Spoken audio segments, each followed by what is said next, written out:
Continuemos a nossa programação.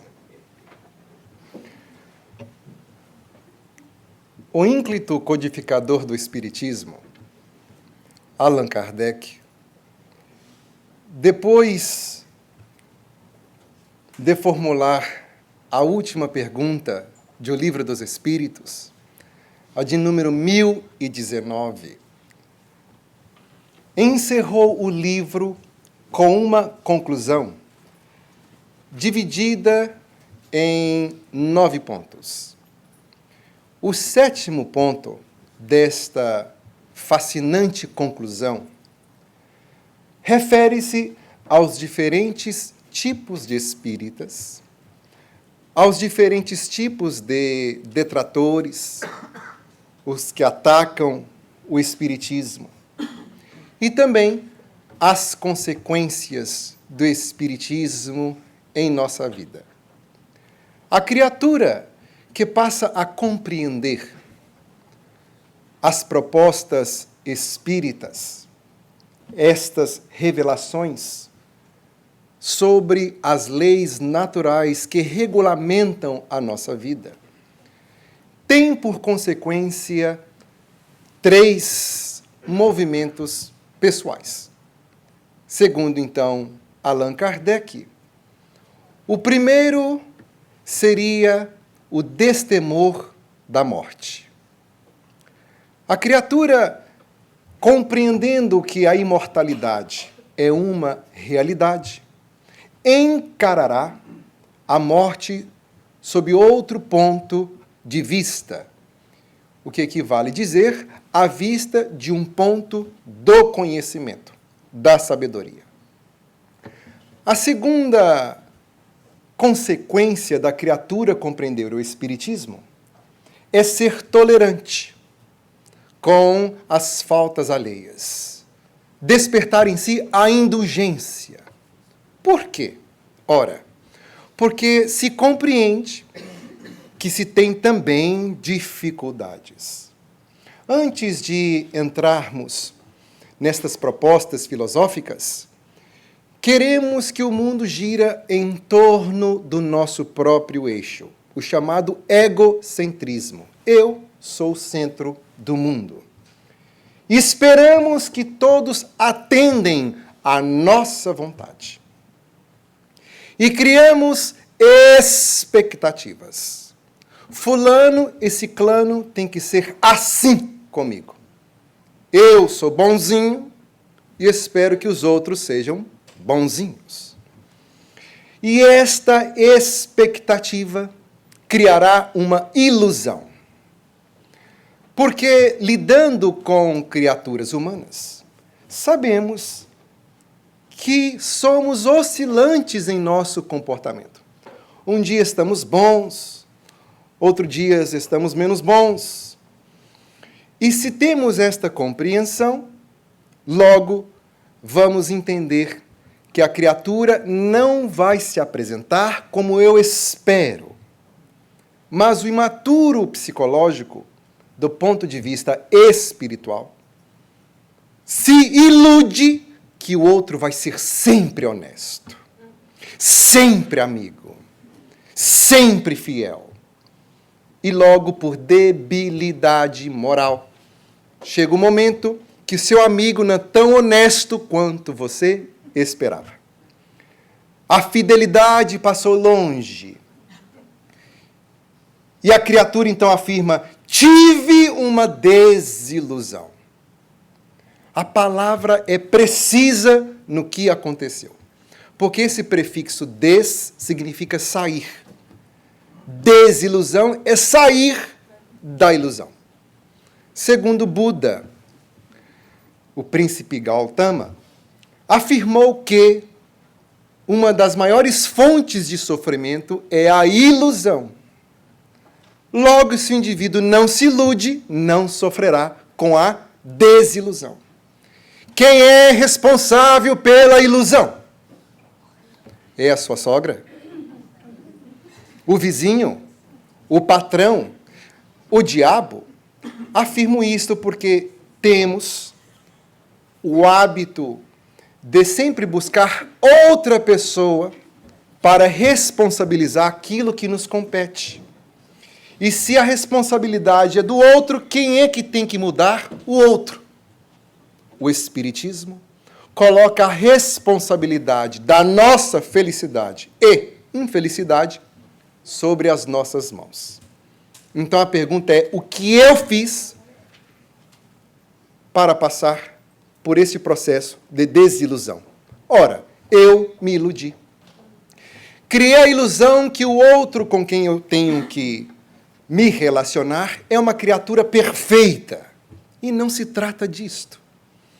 Quando compreendemos as nossas próprias debilidades, cria-se então a compaixão. Vou entender porque o outro age de forma equivocada, porque eu ajo de forma equivocada. Experiencio a inveja, experiencio o ciúme, quando tenho que me relacionar com outros que exibem o mesmo comportamento, vou compreender. Compreender não é anuir com a situação, não é ser conivente, não é aplaudir o equívoco, é não ficar contra. Despertar a compaixão, sofrer com a outra criatura. Eu te compreendo, eu entendo, não que estamos a favor. Logo, quando alguém se apresenta da forma que eu não esperava, sofrerei muito. Mas, se eu, conhecendo o comportamento humano, já espero que a criatura terá suas debilidades emocionais, quando acontece o momento trágico, a traição, a indiferença, a infidelidade do amigo, aquilo não vai me desesperar. Não vou perder o gosto pelo viver, porque eu já esperava que a criatura agiria daquela forma. Não é desejar, que é algo diferente. Desejar é eu desejo que a criatura me traia, me usurpe. Não. É esperar que possa acontecer. E isto é fundamental para vivermos em harmonia no meio de grupos. Por que estamos afirmando isto? Dentro do tópico sobre filosofia, vida e morte. A vida e morte do aspecto filosófico. Ora, em O Livro dos Espíritos, segunda parte, Mundo dos Espíritos ou Espírita, 7º capítulo, intitulado de Retorno da Vida Corporal. Retorno à vida corporal. O capítulo que antecede este é Vida Espírita, a nossa vida no plano espiritual. E ali encontraremos os títulos Antipatias e Simpatias terrenas, Simpatias e Antipatias no plano espiritual, compreendendo que o nosso ponto de vista é que estabelecerá os nossos relacionamentos, antes e depois da desencarnação. E como que vamos viver harmoniosamente com os outros? Compreendendo que os outros têm estas debilidades morais, emocionais, que não é por ruindade, vilania, são pessoas moralmente debilitadas e agem de forma equivocada conosco. Surge então uma compreensão, uma compaixão e vivemos tranquilos com todos, porque obrigados a viver com os outros, vamos viver da melhor forma possível. Nós não conseguimos evoluir sozinhos. Meditando em uma montanha a sós, não conseguiremos desenvolver as virtudes que precisam do convívio. Daí, reencarnamos não por um tronco de árvore, por duas criaturas, através da mãe, para de começo já estar relacionando com outras pessoas. Que é neste convívio, no atrito familiar, na escola, no social, é que vamos desenvolver as virtudes que jazem latentes. Temos o potencial da perfeição, mas para desenvolver esse potencial é necessário a prática. Daí, como praticarei a paciência? A ciência de manter-se em paz, a tolerância, a compreensão, o perdão, se não existem as pessoas que me provoquem, se não existem as pessoas que me perturbem. Logo, todos aqueles que lhe tiram a paz são instrumentos da vida, dando-lhe oportunidade para você desenvolver as suas virtudes. Veja que forma fantástica para olhar para a sogra.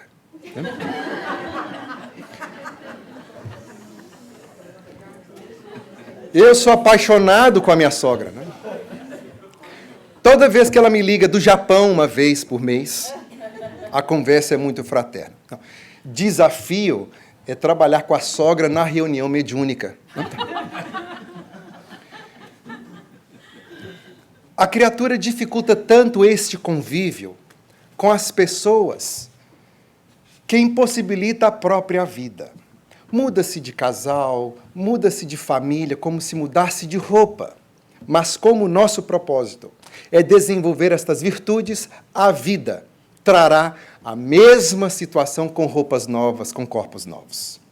Então fugimos, mas não é da situação, é de nós mesmos. Então esta tolerância que desenvolvemos, segundo a conclusão do Livro dos Espíritos, ela é fantástica para sabermos bem viver antes e depois da desencarnação. Aceitando as criaturas como são, mas impondo a nós o dever de melhorar. Mas o que acontece de praxe? Criamos situações difíceis. E agora a nossa vida já não é mais privada.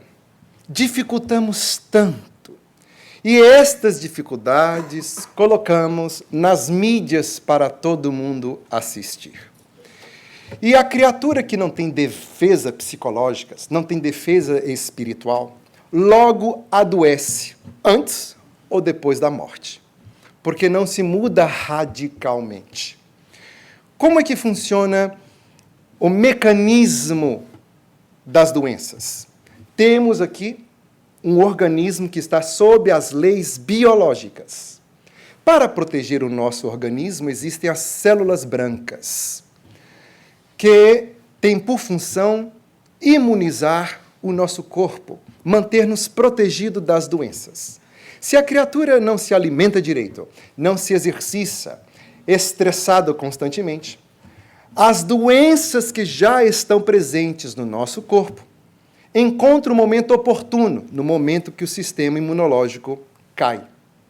Porque temos aqui vários vírus, mas como que não se apresentam os sintomas? Porque o sistema imunológico está forte, lutando. Mas à medida que o sistema imunológico cai, a criatura adoece de uma doença oportunista. O vírus do HIV, o que ele faz? A criatura não morre de AIDS.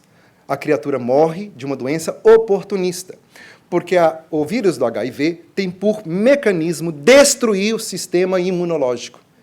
Qualquer gripezinha, o aidético morre dela. Então, quem vai visitar tem que se proteger para não transmitir qualquer doença oportunista. No entanto, existem as doenças espirituais, antes e depois da morte. E se nós não estamos imunizados, o que acontece? Numa situação oportunista, ficamos derrubados. O que seria imunizar-nos espiritualmente? Escutarmos as palestras, lermos, mergulhar nesse fantástico livro. Qualquer pergunta que tiramos dali é material extenso para muita divagação filosófica, que nos enriquece de células brancas espirituais, no sentido da proteção, da imunização do nosso psiquismo. Recebemos o passe como complemento, a água, fazemos o evangelho no lar, estamos fortes. Quando surge uma desavença entre marido e mulher, muito natural, duas criaturas, vendo de dois pontos de vista, o ponto de vista masculino e feminino, a mesma coisa, então haverá um desacordo. Estamos no trabalho, somos obrigados a ficar ali 8 horas, com pessoas que não veem a vida do mesmo prisma. Então acontece uma desavença, sabemos nos equilibrar. Mas sem essa imunização espiritual, de fato, fazemos uma tempestade do copo d'água. We make a mountain out of a whole meal. E o que acontece? Expomos a nossa vida e chegam as doenças oportunistas. Tudo o que acontece. Exemplificando. Uma das situações mais difíceis do nosso interrelacionamento pessoal é a inveja. O que é a inveja? Antes e depois da morte. A inveja é quando ficamos infelizes porque o outro está feliz. Das profundidades do nosso ser, é uma evidência da nossa insegurança pessoal, como se o outro fosse criado de um outro Deus e nós todos não fôssemos merecedores da mesma coisa. A inveja porque o amigo promoveu-se e nós estamos na mesma escala, porque o amigo tem isso e nós não temos. E agora, para salientar a inveja, colocamos tudo nas mídias, no Facebook. Imagine você trabalhando num local duro, patrão chato, e você sai de férias, e a amiga tem que ficar para trás. Hoje em dia, as criaturas mal chegaram no aeroporto e já estão fotografando tudo. Colocam no Facebook. Através de alguns contatos com amigos, consegue a primeira classe. Logo, pega o copo de champanhe e tira a foto de dentro da primeira classe. E coloca onde? No Facebook.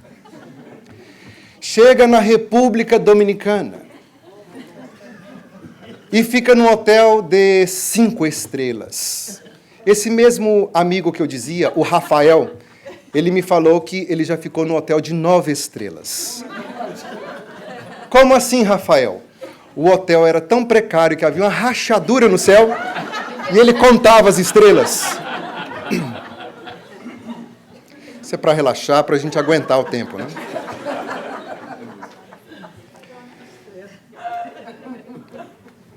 A criatura fica no hotel de 5 estrelas, vai para a piscina e posta tudo no Facebook. Quem está trabalhando? A amiga que está com o patrão chato vai olhar para aquelas fotos e dizer: que felicidade que minha amiga está na piscina nesse momento. E eu aqui, suando. Vai dizer isto? É bem provável que não. Porque a proposta é de Emmanuel. Emmanuel afirma, no livro Pão Nosso, por Chico Xavier, que é mais fácil chorar com quem está chorando do que rir com quem está rindo. O que significa isto? Nós espíritas, quando fazemos a caridade, principalmente a material, mais fácil segundo os espíritos, outros observam aquilo. Vamos entregar a sopa, entregar a roupa, e a criatura diz: como você é bom! Sem você, a minha vida não seria a mesma. E aquilo é uma massagem em nosso ego tremendo. Ótimo para nos estimular, mas é uma massagem no ego. E nos faz bem, porque estimulamos-nos a continuar no trabalho do bem. Mas, quando nós estamos passando no momento em que o amigo está muito bem, como é difícil ficar bem porque o amigo está bem, antes e depois da morte. Porque na pergunta 1003 do Livro dos Espíritos, sobre a fonte da infelicidade no plano espiritual, vamos encontrar que, contemplando a felicidade dos eleitos, dos que superaram a si mesmo, torna para nós uma fonte de infelicidade. A mesma coisa no planeta Terra. Nada modifica. Então queremos comprar uma casa e o amigo já comprou. Veja a situação de 2008, com a bolha que explodiu das casas. A criatura chegava aqui ontem e comprava uma casa. E quem já estava aqui 10 anos, olhava para quem acabou de chegar e já comprou. Não, eu não posso ficar sem a minha. E comprava a casa, entrando numa dívida que superou o valor da casa, perdeu o dinheiro, e não sei se ainda já ganhou a dignidade. Mas qual é o desafio? Aquele que comprou, chama quem não tem. E vamos visitar a casa. E certa feita eu estava esperando cortar o cabelo e peguei uma dessas revistas de cultura vazia. Diz tudo e não diz nada. E lá estava escrito, só pobre é que leva as pessoas para conhecer as dependências da casa, né? Porque aquele que sempre teve, não interessa mostrar para quem não teve. Então o rico te deixa à vontade, você entra. O pobre, ele tem essa satisfação de mostrar o que tem agora. E pega a gente pelo colarinho e leva para o basement, leva para o sótão, abre a prateleira, o closet, conta para nós, veja quanto espaço que eu posso colocar, mostra a piscina. Mas a esta criatura não é o objeto da nossa análise aqui. É nós que estamos sendo levados. Como nos sentimos naquele momento? Estamos felizes porque o amigo está feliz? O nosso querido Luciano, que está fazendo o trabalho de transmissão da nossa palestra para a FEB, narrou ontem mesmo que a casa dele, devido a um defeito do carro elétrico, pegou fogo. Então ele teve que receber a ajuda da comunidade. E narrou com honestidade a dificuldade que foi em receber essa ajuda. Eu agradeço a ele pela honestidade, porque é mais fácil darmos do que recebermos. Então o amigo está feliz. Como estamos diante daquela situação? E expomos isso na mídia, no Facebook. Fazemos uma festinha aqui, por exemplo, que qualquer um tem condições de pagar. Você aluga o local, tem o DJ, a festa está organizada, ficamos tirando foto a noite toda e colocamos tudo no Facebook. Isso quando não colocamos uma foto de propósito encostado do lado do Toyota Corolla. E os nossos amigos que ainda andam de Mercedes no Brasil, não é o carro não, gente, é o ônibus. Porque aqui qualquer um consegue comprar um Toyota Corolla. Não é o caso no Brasil, que é um carro de luxo. E expomos aquela fotografia. Dentro da sala de casa, um pedaço da televisão, High Definition, 4K, 5K, 7K, que aparece, quem lá não tem, usa de tubão ainda. E expomos tudo isto. Como é que o amigo fica lá? Porque Deus dá para ele e não dá para mim. Joga um petardo mental terrível de inveja. E nós, que não estamos imunizados espiritualmente, ficamos derrubados. Em que sentido? Uma briga dessa natural, desavença entre marido e mulher, ao invés de durar um dia, fica uma semana, 2 semanas. Vão brigando e vão ficando cada vez mais mudos.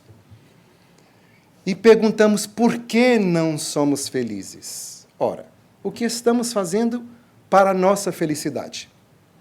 Tanto aqui, quanto no plano espiritual. Por amor às criaturas. Gostaríamos de ter uma caixa aqui escrito felicidade no papel e dar para cada pessoa. Mas não funciona assim. E quem fala isto está enganando os outros. E quem se deixa enganado está tendo prazer com isto. A felicidade é resultado de algo que fazemos. Não é algo que é transmitido.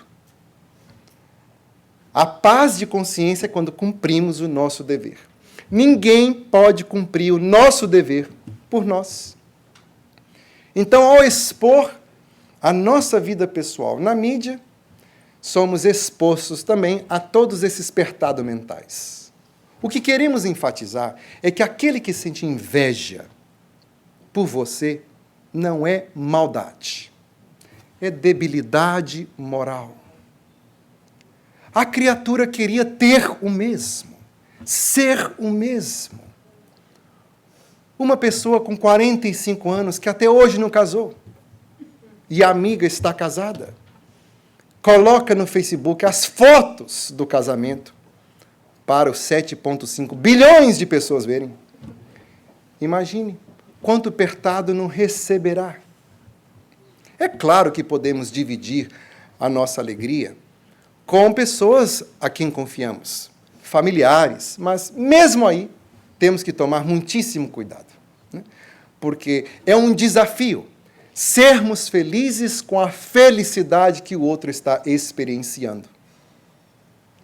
Mas, ao compreender esta debilidade moral, não é vilania, não é por ruindade. É que a criatura quer ter o mesmo. Vamos ter o quê? Compaixão, tolerância, entendimento. Então, quem compreendeu o material espírita, segundo o mestre Lyonès, por consequência, será alguém tolerante, compreensivo, despertará a compaixão com os amigos, independente da situação.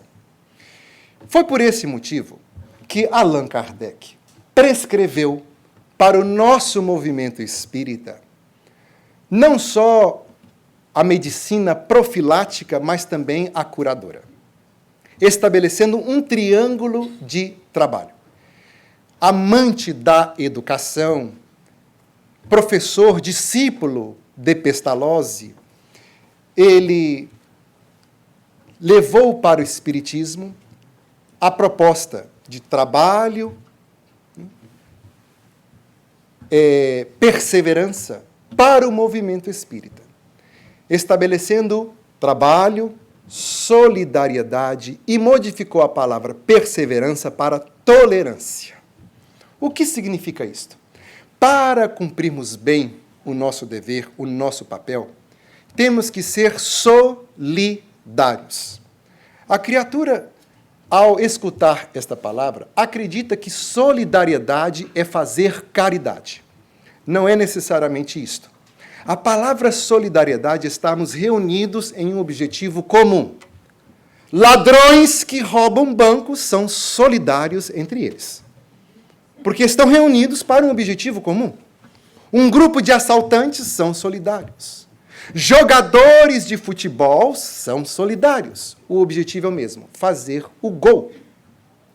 Então, quem está doando sopa é solidário, porque está junto com outras pessoas realizando aquela tarefa. Mas quase que a palavra solidariedade tornou-se sinônimo de caridade. Mas solidariedade é estarmos juntos. Logo, compreendemos que não há outro meio. Temos que estar juntos para cumprir com o nosso papel. Não se evolui sozinho.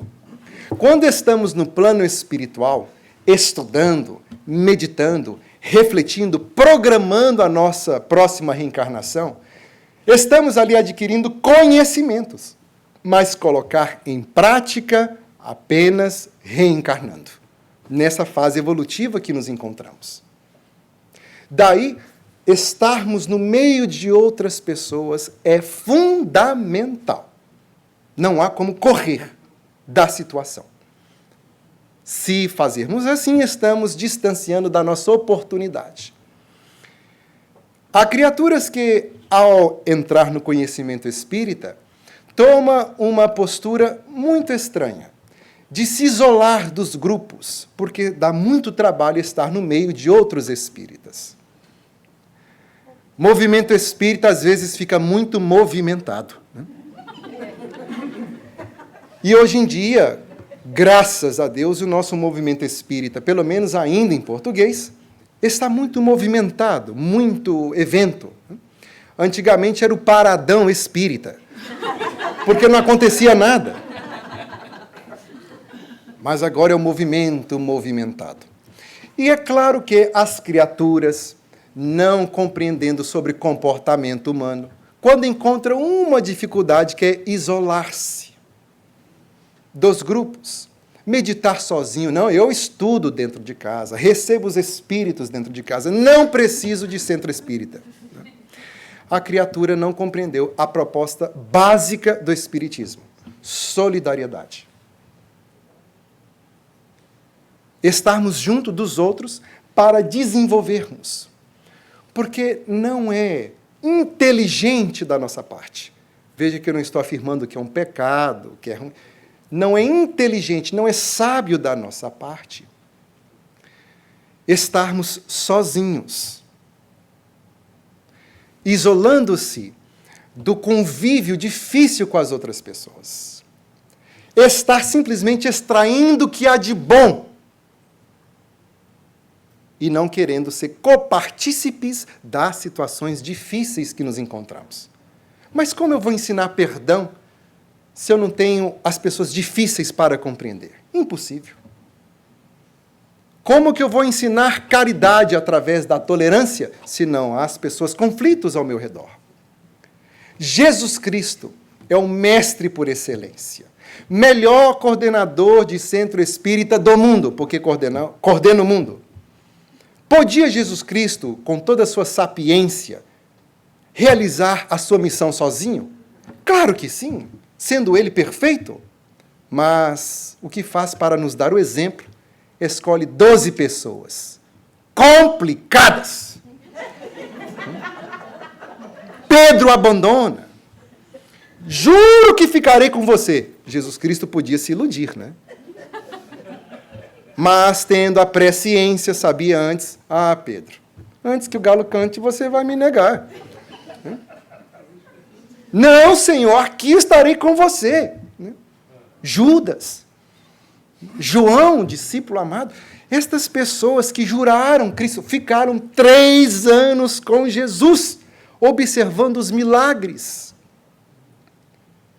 Aliás, foi isso que levou Judas a trair Jesus, porque ele, vendo que Jesus podia fazer qualquer milagre, no momento X que os romanos o prenderiam, Jesus poderia desaparecer, aparecer em outro local, segundo Judas, e ele não esperava que Jesus ia se entregar calmamente para cumprir com as profecias, caso contrário, Jesus não seria Jesus. Mas Jesus Cristo, ao lidar com aquelas pessoas problemáticas, difíceis, correu? Se isolou? É óbvio que não. Ficarei convosco até o fim dos tempos.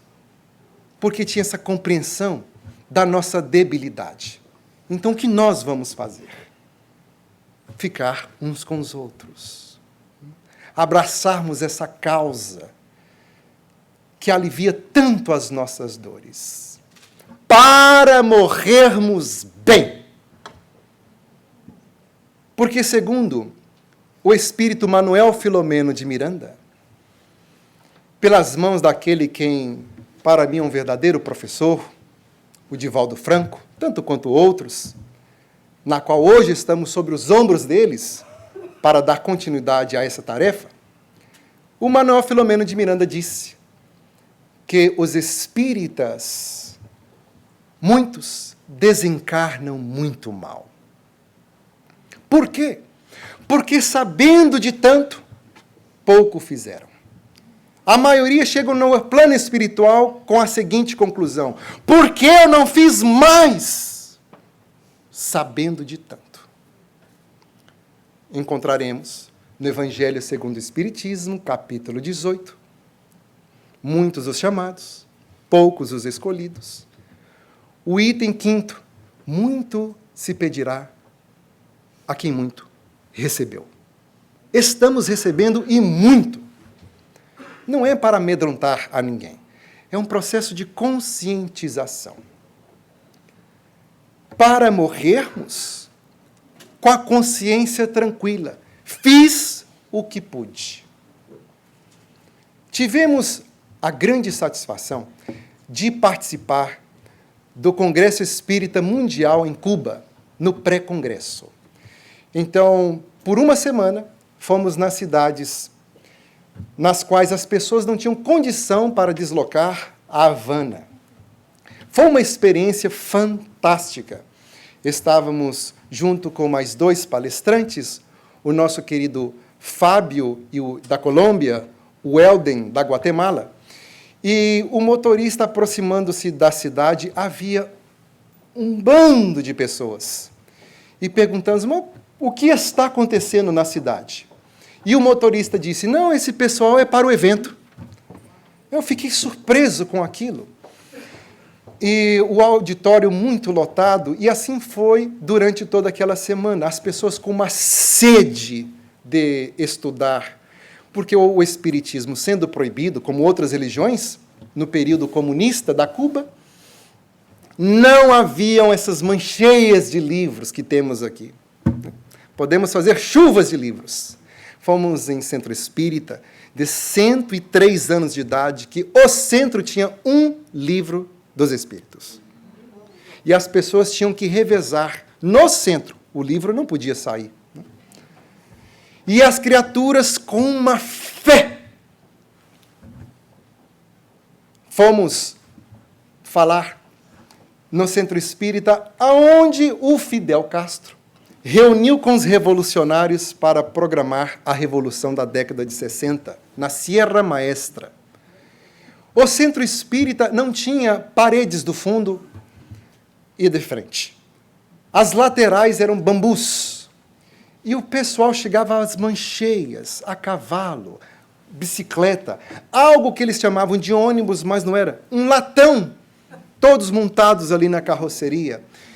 E uma emoção foi nos tomando, porque crianças declamavam poesias longas da Amélia Rodrigues, da Amália Domingos Soler, a maior divulgadora do espiritismo na língua hispânica. E ao irmos no banheiro, não era um banheiro com toalete, era um furo no chão. Homem tem a capacidade de mirar mais ou menos. Né? Mulher com maior dificuldade. Mas, veja como eu puxei a sardinha, né? Ao sairmos dali, não tinha torneira para lavar a mão. E era um abraço e me pegue terrível, né? Mas enquanto vivenciava tudo isto, lembrei de nós. Estou me colocando na situação. Segundo Emmanuel, o excesso de conforto amolenta o caráter.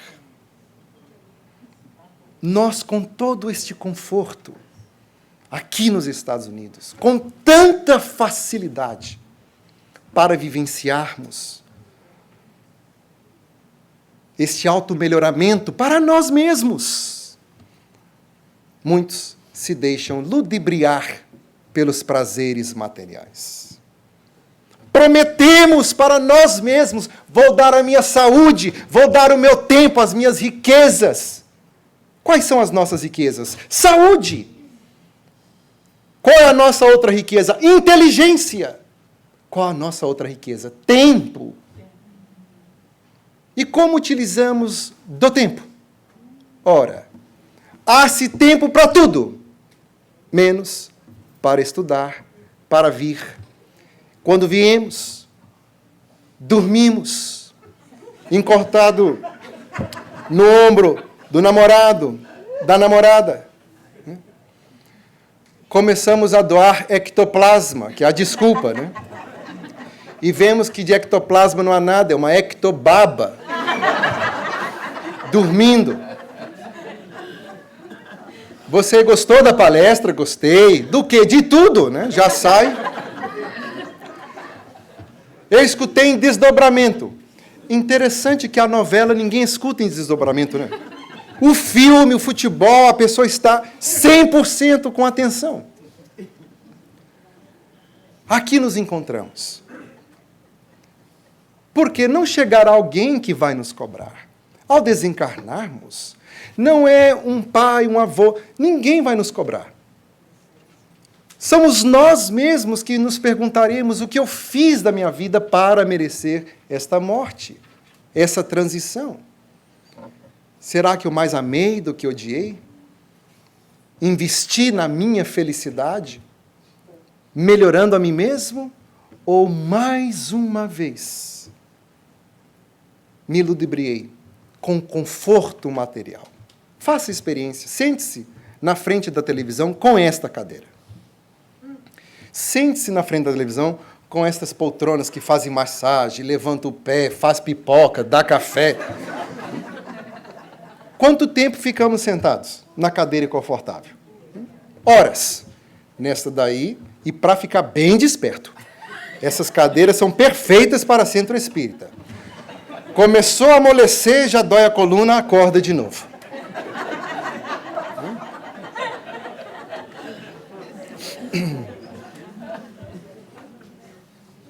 Para aprendermos, porque o aprendizado requer atenção. Juro que gostaria de chegar aqui com a minha mão, ó, e aplicar passe em todo mundo e sair todo mundo bem.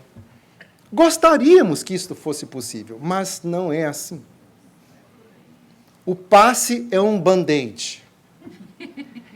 A ferida, que às vezes está em putrefação, exalando odores de carnes em decomposição, esta requer a nossa transformação para estancar o sangue e logo haver a cicatrização. O passe é o band-aid. A água fluidificada, um recurso benéfico, mas não é a solução. A solução é esta conscientização.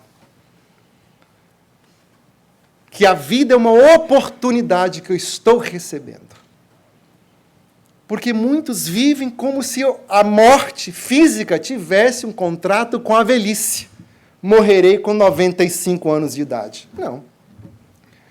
Aprendemos que para estarmos prontos para a desencarnação, é necessário estar no corpo. Está todo mundo aqui no corpo, pelo menos aqueles que vemos com os olhos da carne. Basta uma condição para morrermos fisicamente, estarmos no corpo. Estamos no corpo?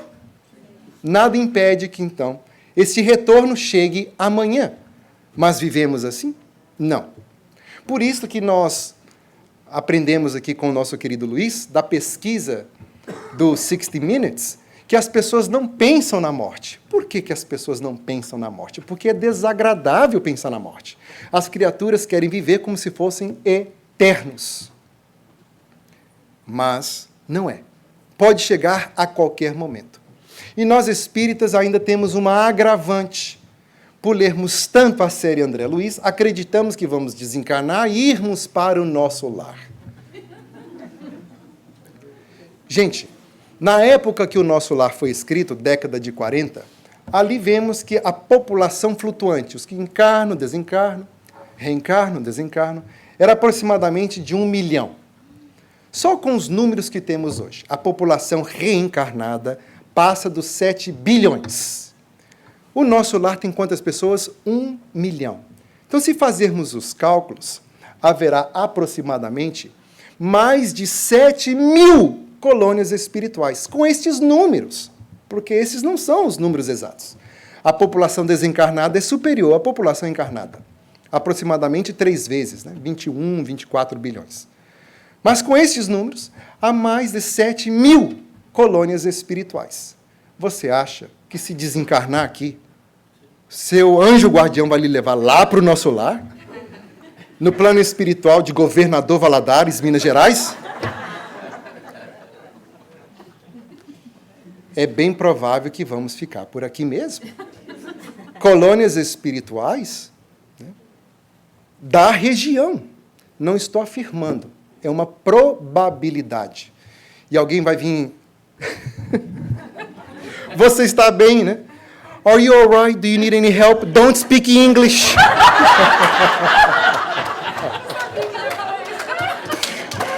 Ai, ai. So I'm not going to help you then.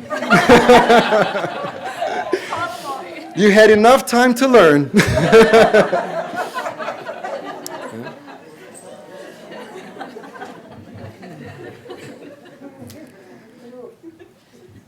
a proposta não é tão fora assim. Porque Valdo Vieira e Chico Xavier esteve aqui na década de 60 em outros países e escreveu um livro super interessante, intitulado Entre Irmãos de Outras Terras. Neste livro, um espírito americano, não que ele é, a sua última reencarnação era nos Estados Unidos, afirma da dificuldade do idioma no plano espiritual. Porque lá eles também têm que ajustar a língua local. Comunicar-se pelo pensamento é coisa de espírito evoluído. Nós ainda temos que verbalizar. Não chamei vocês de inferiores. No Brasil, antes de morrer. Nós temos que verbalizar o nosso pensamento. À medida que vamos nos desprendendo da matéria, no sentido filosófico, vamos comunicando pelo pensamento. Porque o que é morrer? Segundo Chico Xavier, morrer é fácil. O difícil é desencarnar. O que ele quis dizer com isto? A palavra desencarnação significa a ação de sair da carne. O corpo para de funcionar, mas a criatura está ligada ao corpo físico, recebendo o impacto fluídico daquela conexão. E a criatura tem que sofrer, dependendo da morte, as consequências da decomposição, os reflexos da decomposição. Nosso Luiz aqui colocou sobre a concepção dos cientistas sobre a vida e sobre a morte, e afirmou que o corpo tem 70 trilhões de células. Aprendemos na Bíblia este símbolo que hoje, pela interpretação da ciência, não é um símbolo. Viemos do pó da terra. Realmente, o corpo veio. Quando a sua mãe estava grávida de você, através do cordão umbilical, ela te alimentava. Como que ela te alimentava? Ela própria comendo. Então, a sua mãe comeu frango, peixe, vaca, boi, principalmente se foi do sul do Brasil, vegetais. Esses animais comeram o quê? Capim, milho. E o capim, o milho, comiam o quê? Nutrientes que foram absorvidos da terra. Então, o nosso corpo, de fato, vem da terra. E a terra veio de onde? Ora, segundo os astrônomos, uma supernova é uma explosão de uma estrela. Aquela estrela, então, agora se torna pó galáctico, e com as forças forte, fraca, nuclear, gravidade, mais outro globo vai se formar com outros pequenos globos. São teorias de como o Sol e a Terra foi formado. Isto é, a Terra, o seu corpo, veio do pó das estrelas. Então, no corpo que está havendo uma composição, por junto, com o prefixo, colocar junto, o corpo está sendo composto. E a conexão através desse laço prateado, segundo André Luiz. Ao desencarnarmos, o que vai acontecer? Uma decomposição. A disjunção das moléculas, que agora será alimento para outras vidas. Então, nosso corpo é composto de moléculas de átomos que compõem outros corpos. Assim existe a unidade em toda a natureza. Mas esse desprendimento da matéria que é a grande dificuldade, segundo a palavra baseada de Chico Xavier. Morrer é fácil, desencarnar que é difícil, sair da carne. Daí, do ponto de vista filosófico, o nosso viver deveria ser um constante preparar para morrer. Para quando o momento chegar, estamos, de fato, desencarnados, mesmo que o corpo ainda não morreu. Terminou de funcionar, houve a desoxigenação dos neurônios, E estamos livres da matéria, porque não estávamos tão presos a ela. Como é que nós nos prendemos à matéria? Através das paixões, através da sexolatria, da alimentação desregulada, do prendimento às coisas materiais. Se eu estou tão preso às coisas materiais, chega o momento do desprendimento, imagina a dificuldade para me largar aquilo. Daí as casas mal assombradas, e são mesmo. Espírito não fica em cemitério sozinho, fica junto com os que estão no corpus. Quanto mais preso eu estou, mais difícil é o desprendimento daquelas coisas. Então, o que aprendemos é que vamos usar as coisas sem ser possuído por estas coisas. Para darmos os tesouros que prometemos.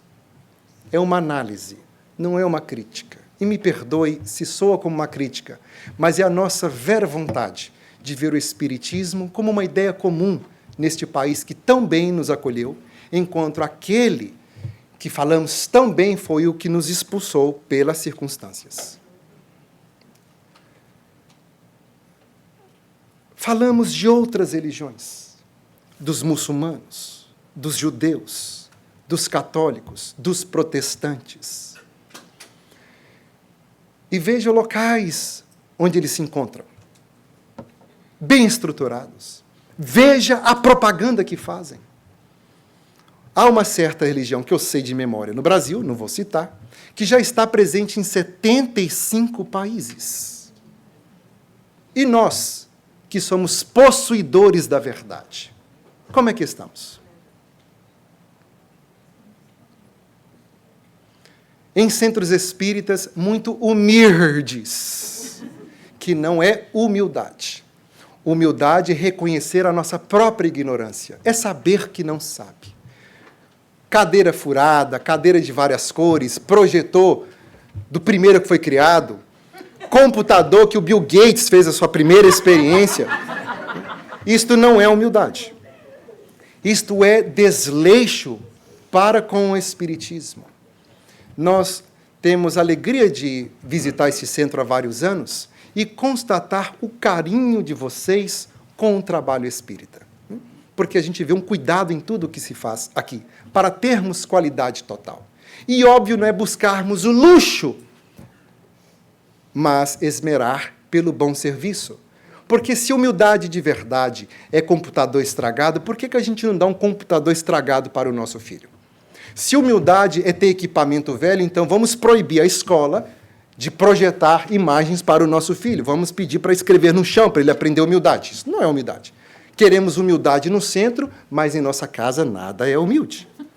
E o Espiritismo não fala para a gente ser pobre dentro de casa para dar tudo. Não.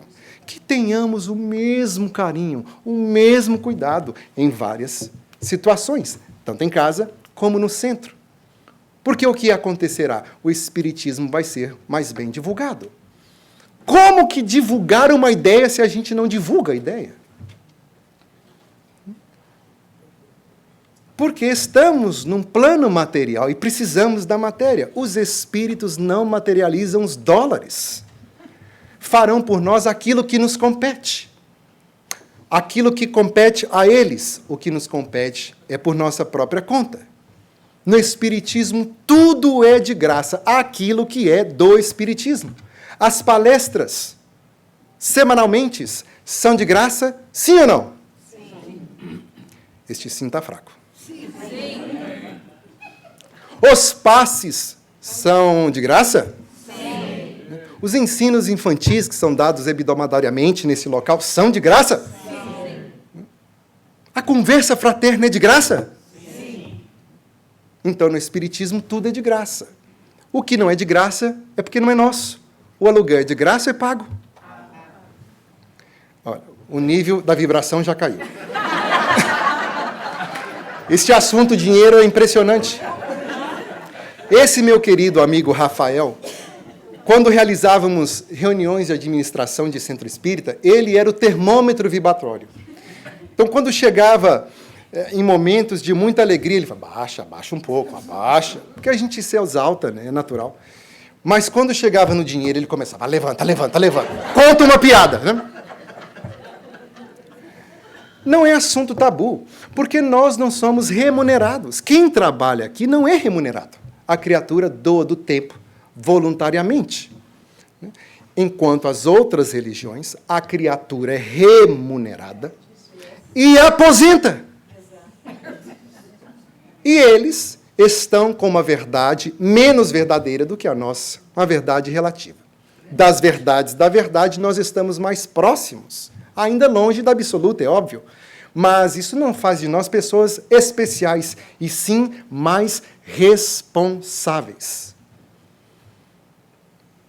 Então a criatura chega, não, mas eu ajudo, eu comprei um livro espírita, me perdoe. Isto não é ajuda. Você comprou um livro e recebeu um produto que o dinheiro não alcança para pagar. Porque você não está pagando o conteúdo do que está escrito. Não há dinheiro, não há cifrão que alcança isso. O que é que estamos pagando? O envio, a impressão, o papel. Na universidade, os livros são caríssimos, porque os estudantes estão ajudando a pagar ali as fotografias, as pesquisas que foram feitas. Mas a informação espírita não tem preço. Então, você não está ajudando. Você está recebendo um produto com valor superior àquilo que você está dando. Não, mas eu ajudo, eu compro comida aqui. Me desculpa, mas isso também não ajuda. Você está comendo e recebendo algo em troca. Vá no restaurante e vê se com $25 nós comemos o que vamos comer aqui hoje. Refrigerante à vontade, pudim.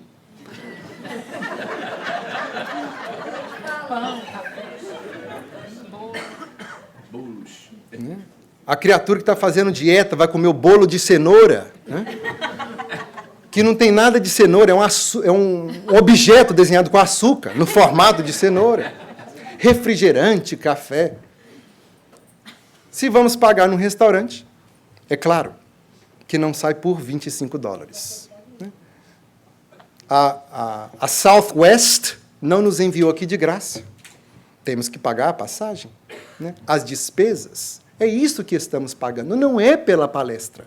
Porque o conteúdo que vem dos livros, somos apenas um microfone orgânico, não tem preço que alcança esse benefício.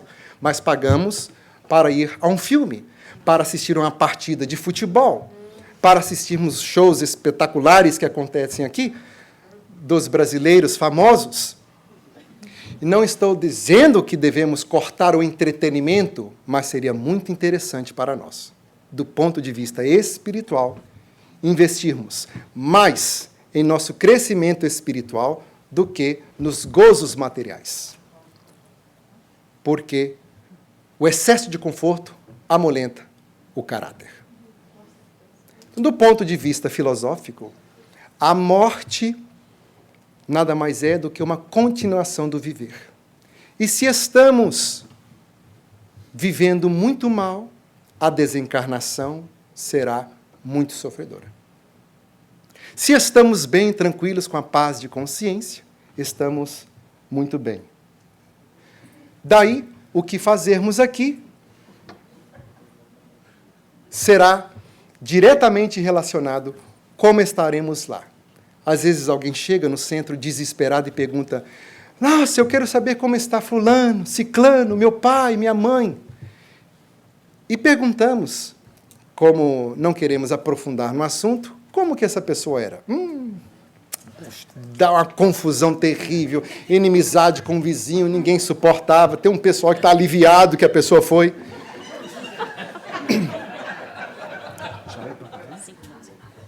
Então, dizemos até por caridade, os espíritos evoluídos, os espíritos caridosos, cuidam de todo mundo no plano espiritual, né? Não vamos filosofar para não jogar a pessoa mais para baixo, né? Como estava o seu pai? Meu pai era uma pessoa tão agradável. Aonde ele ia, todo mundo gostava dele, era uma pessoa simpática, gostava de ver as pessoas alegres. Era uma pessoa que pacificava. Havia confusão, ele jogava água queimando fogo. Teu pai está muito bem. Ele foi bem acolhido, foi bem recebido. É bem provável que outros que antecederam a sua partida o receberam. Está ótimo. E a criatura sai fortalecida com aquela informação. Então, como é que nós queremos desencarnar? Isso depende exclusivamente de você.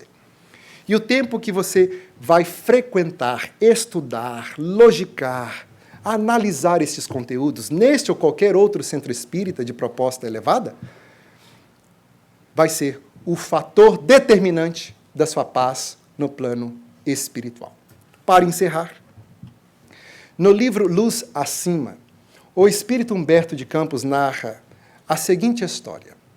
Porque ao escutarmos estas informações, queremos que a nossa vida modifique, que os nossos amigos modifiquem, que transformemos. E no Espiritismo vamos aprender que Deus sempre atende às nossas necessidades espirituais.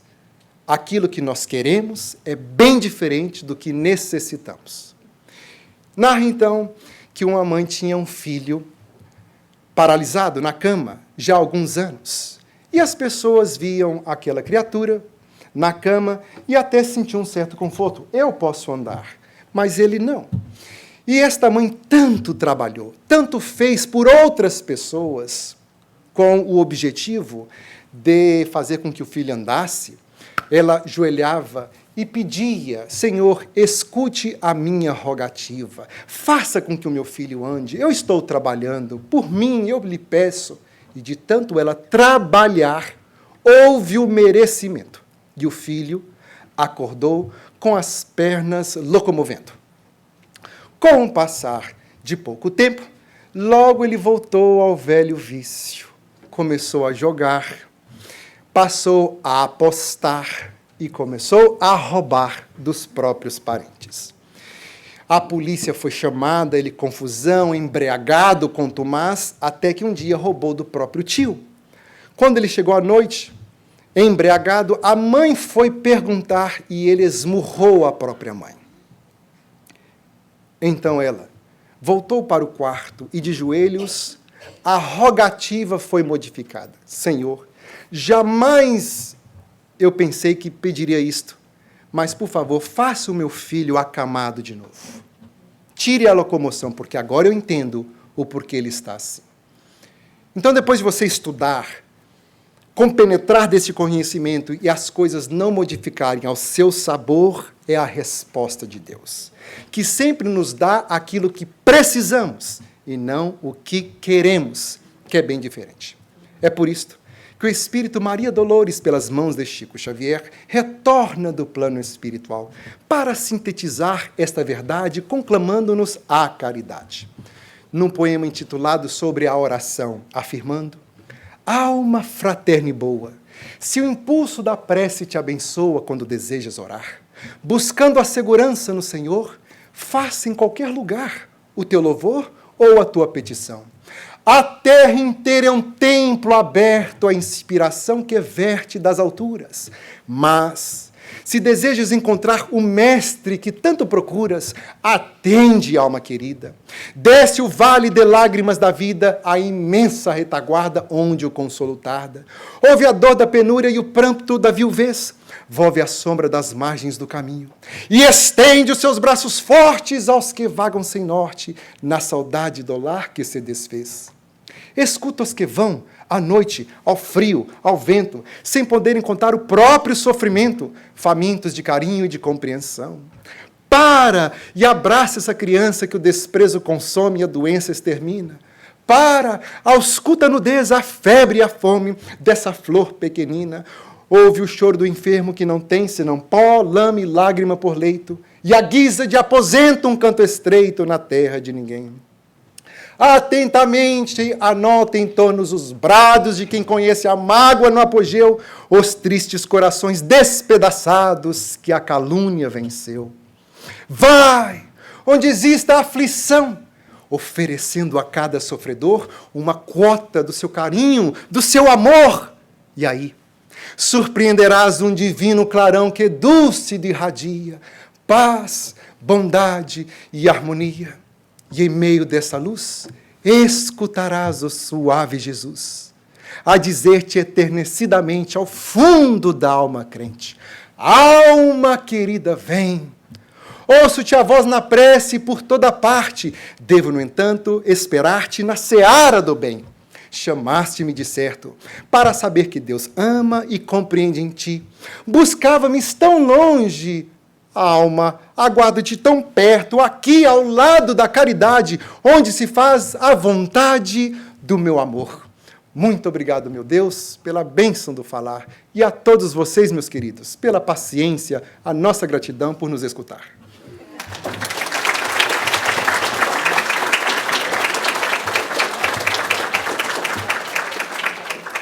Muito obrigada, Júlio. Não sei se eu falo português ou inglês, né? Porque posso entrar. Melhor começar já a praticar um pouquinho de inglês, não? Mas, querido, chegou a hora do nosso almoço. Que você